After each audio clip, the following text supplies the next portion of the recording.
Что происходит дальше? Дальше мы снимаем эту часть.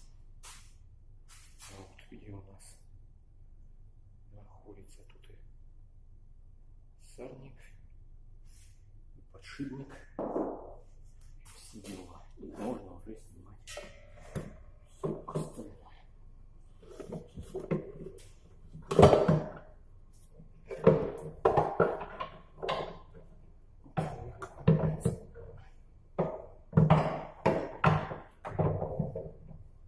Вот так, чему это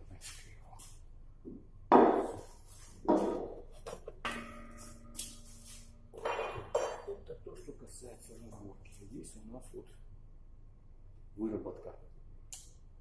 Здесь выработка и здесь.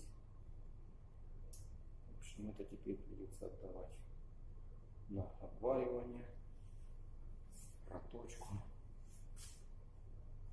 В общем, вот такие дела.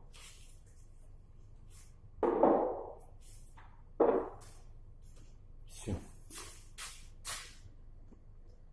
Ну, пока что замена подшипников не получается, так как большая выработка на валу. Вот. Это то, что происходит, когда клинит подшипник и начинает проворачиваться на валу. Вот.